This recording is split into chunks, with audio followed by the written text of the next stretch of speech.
Hello, my friends, come closer. Pull up a chair.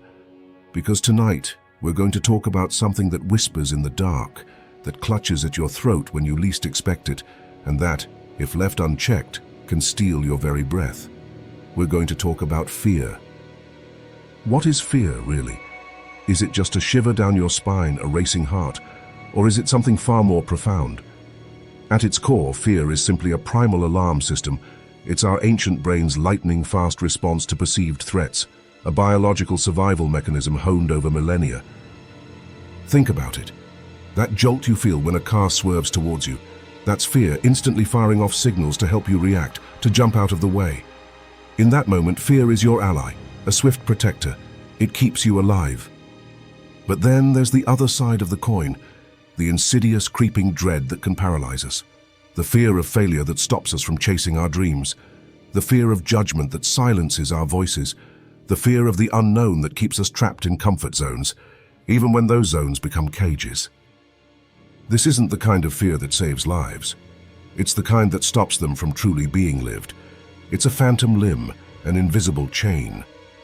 We might believe we can avoid it, outrun it, or simply ignore it. But fear in its essence is unavoidable. It's stitched into the fabric of our humanity. But here's the crucial part. While we can't always prevent its arrival, we absolutely can and must understand its nature. Because understanding, my friends, is the very first step toward liberation, toward stepping into the light. For centuries, across sun-drenched plazas and in the quiet halls of libraries, a group of philosophers wrestled with this very question. They were called the Stoics. Not stoic in the modern sense of emotionless, but rather profoundly wise in the art of living.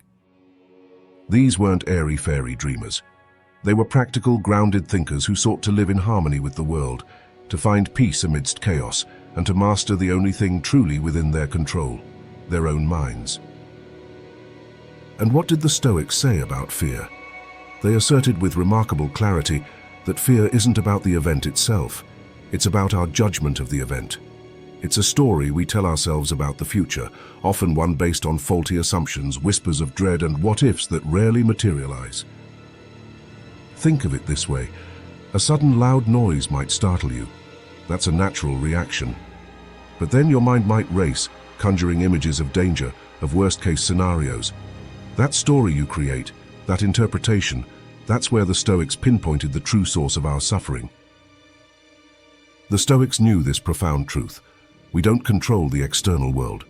We don't control the economy, or other people's opinions, or even the weather. But we absolutely, unequivocally, control our reactions to these things. We control our minds. This, they believed, was the ultimate power, the ultimate freedom. And in that belief lies a profound message for anyone grappling with fear.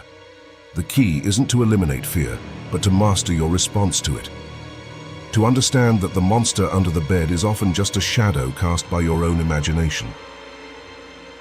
So if fear is a judgment, a story, how do we begin to dismantle it? We start by becoming detectives of our own minds. We must shine a light into the murky corners and ask ourselves, what am I truly afraid of? This isn't always easy. Fear can be a master of disguise, appearing as procrastination, anger, or even apathy. But if you sit with it, truly sit with it and listen, you'll start to hear its true voice. Are you afraid of uncertainty? That gnawing feeling that you don't know what tomorrow holds. Perhaps you're terrified of social pressure, of not fitting in, of being judged by others. Or maybe it's the ghost of past failures, whispering that you're not good enough, that you'll never succeed. These are common triggers, yes, but your specific fear, your unique demon, requires your specific attention. Journal about it. Talk to a trusted friend. Meditate on it. The more you understand its origins, its root causes, the more power you gain over it. Because you see, you cannot fight an enemy you cannot name. You cannot conquer a fortress whose walls you haven't mapped. Identifying the source of your fear isn't about wallowing in it. It's about strategically preparing for battle. It's about knowing your opponent. Now for the practical tools. The Stoics weren't just theorists, they were practitioners. They developed powerful mental exercises, not as quick fixes, but as lifelong disciplines to cultivate inner strength.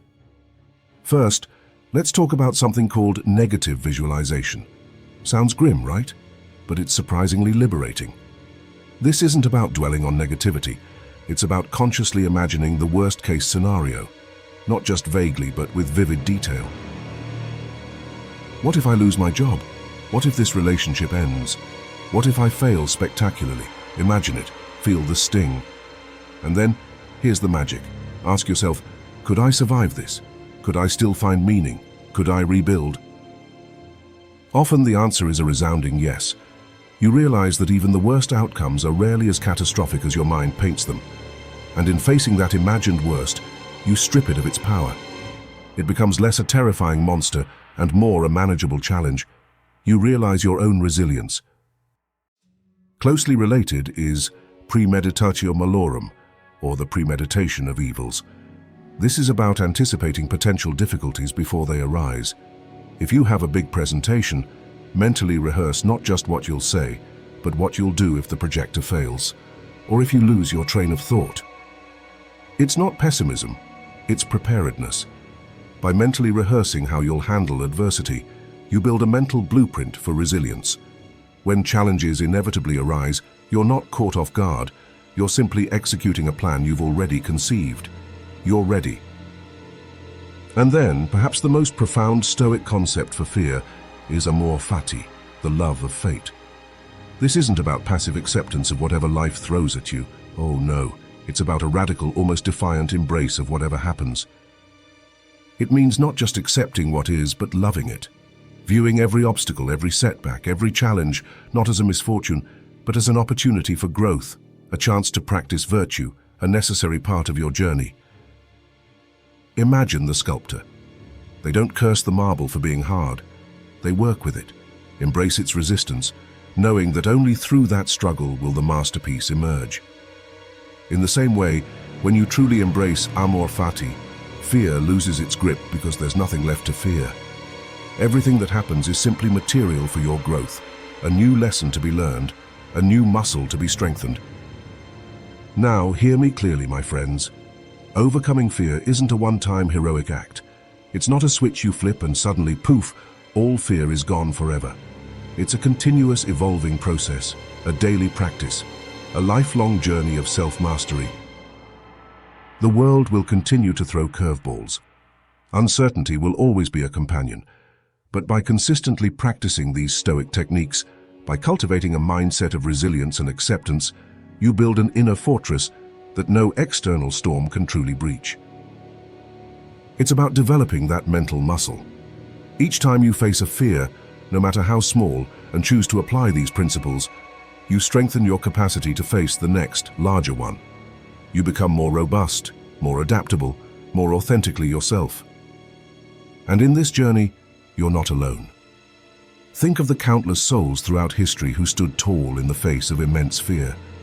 The leaders who dared to speak truth to power, the artists who created beauty in times of darkness, the everyday heroes who faced personal tragedies with unwavering spirit. Their stories aren't just inspiring, they're living proof that courage isn't the absence of fear, but the triumph over it.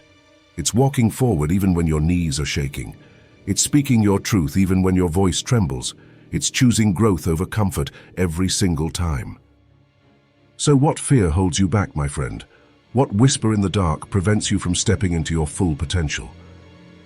Perhaps it's time to stop running and start confronting, to stop dreading and start preparing, to stop resisting and start embracing. Because when you do, when you truly commit to this path, you'll discover a freedom you never thought possible. A quiet strength that carries you through any storm. A life lived not in the shadows of apprehension, but in the brilliant light of your own courage. Now, if this journey into the heart of fear and the power of Stoicism resonated with you, if it sparked even a flicker of recognition or a whisper of hope, then don't keep it to yourself. Like this video to help share this message with more people who might be struggling. Comment below and share your own experiences with fear or a Stoic principle that has helped you. Let's build a community of courage, a beacon in the darkness. And most importantly, subscribe to the channel and hit that notification bell so you don't miss our next deep dive into the mysteries of the human spirit. Until next time, be brave, be wise, and keep walking forward.